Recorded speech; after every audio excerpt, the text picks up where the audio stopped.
Every day say fish natraga chicken se alternate chatoineba.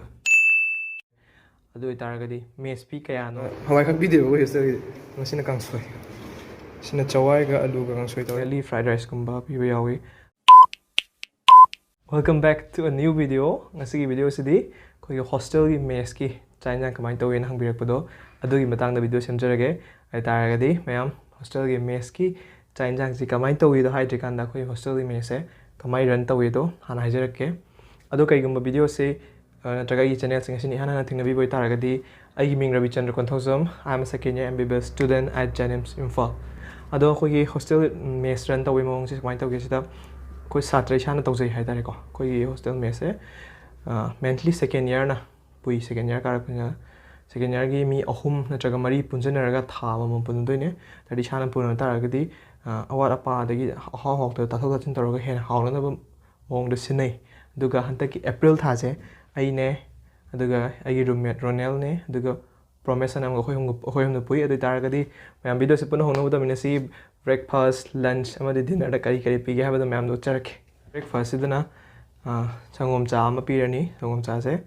aduga magi chana na bada biscuit donut adagi ani se adum pun option oina piba aduga marakta occasionally fried rice kumba piba yawi aduga tha mai manungda amuk anirak kumba samosa piba yawi adagi ban piba yawi lunch la kan kamai to kan lunch se soi da bida Skin as maina dum hawai yimdi compulsory ore. Oh hindi dum every day compulsory no ayu ingda. Main injang sina this na kamai to gisida nong sina thawng taragadi mathang na kangsoi adman to alternate chale aduga Sunday dana dum mentally uti thongnai Das ga hawai khak video ko hostel ngasina kangsoi.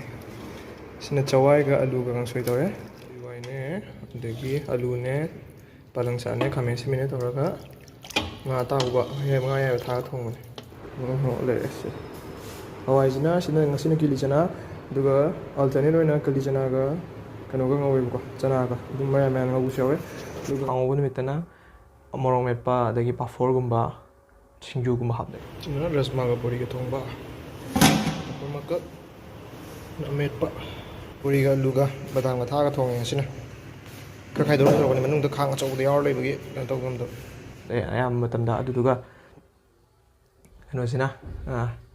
kangsoi gumba thongno sina mainly kang hong awis mana alternate adum chale ja injang je khoi gi kano gi na tare ko khoi manipur gi oina draga na traga khoi north east gi oina haira ga so chak sina khoi maru ni dana chak gi quality se kamai ta chak to samaina Everest to leye chak gi quality se Everest ta tare ko do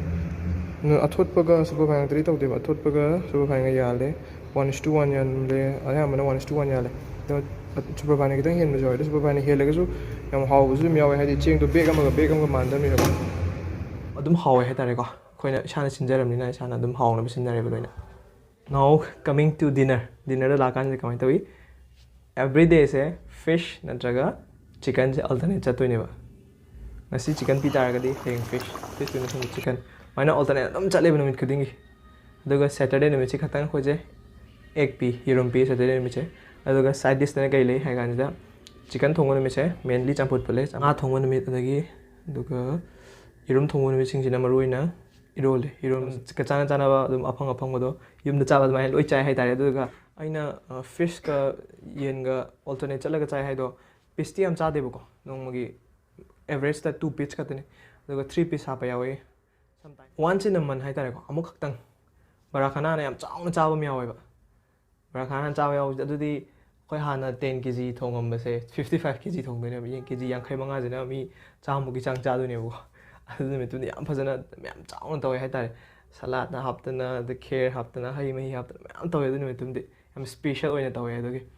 do sigi barakhana happy ba video sidi khoi hanta ki April gi na te ba ko khoi April gi di coming 15 sida plan taw ado video se ina ngasi thaga ding bagi aina video se ngasi semjabane aduga atai injang kai ka gi bidi khoi gi aina hoji April ji ga tare April ji gi mes puring ai matam gi video ne adu itaragadi mes fee kaya no se mes fee kaya no haidi just it is only 2200 khatane blising ani ga chani khatane khoi mes fee je ngasi ngasi gi video se am da some khoi gi ꯍꯣꯁꯇꯦꯜꯒꯤ ꯀꯩ ꯆꯥꯛ ꯌꯦꯟꯁꯥꯡ ꯄꯤꯖꯩ ꯃꯌꯥꯝꯗ ꯁꯨꯝ ꯎꯠꯆꯅꯤꯡꯕꯒꯤ ꯃꯌꯥꯝꯅ ꯍꯥꯏꯗꯤ ꯆꯥꯛ ꯌꯦꯟꯁꯥꯡ ꯆꯥꯛ ꯆꯥꯕ ꯈꯣꯠꯄ ꯆꯥꯛ ꯍꯥꯏꯁꯤꯕꯨ ꯌꯥꯝ ꯃꯔꯨ ꯑꯣꯏꯗꯅꯀꯣ ꯃꯐꯝꯗ ꯂꯩ ꯇꯥꯔꯒꯗꯤ ꯁꯦꯇꯜ ꯇꯧꯒꯦ ꯍꯥꯏꯇꯥꯔꯒꯗꯤ ꯂꯩꯐꯝ ꯆꯥꯐꯝ ꯚꯤꯗꯤꯑꯣꯁꯦ ꯃꯌꯥꯝ ꯁ꯭ꯋꯥꯏꯗ ꯂꯣꯏꯁꯤꯟꯅꯕ ꯇꯧꯖꯔꯒꯦ ꯑꯗꯨꯒꯤ ꯍꯧꯖꯤꯛ ꯑꯩꯅ ꯍꯥꯏꯖꯈꯤꯕ ꯃꯌꯥꯝ ꯃꯔꯨ ꯑꯣꯏꯅ ꯍꯥꯏꯈꯤꯕꯗꯣ ꯂꯩꯐꯝ ꯆꯥꯐꯝ ꯏꯁꯤꯡ ꯃꯥꯏꯁꯤꯡ ꯍꯥꯏꯇꯥꯔꯒꯗꯤ ꯆꯥꯐꯝꯒꯤꯗꯤ ꯌꯥꯎꯈ꯭ꯔꯦ ꯂꯩꯐꯝꯒꯤ ꯏꯁꯤꯡꯒꯤ ꯄꯥꯔꯠ ꯑꯃ ꯋꯥꯠꯄꯗꯨꯃ ꯑꯩꯅ ꯅꯦꯛꯁꯀꯤ ꯑꯇꯣꯞꯄ ꯚꯤꯗꯤꯑꯣ ꯑꯃꯗ ꯍꯣꯁꯇꯦꯜ 2ꯗ ꯍꯥꯞꯆꯔꯛꯑꯒꯦꯕꯀꯣ ꯑꯗꯣ ꯉꯁꯤꯒꯤ ꯑꯣꯏꯅꯗꯤ ꯃꯌꯥꯝ ꯊꯦꯡk you so much for watching. Please do like, share and subscribe to my YouTube channel. Again, I thank you all for watching my video.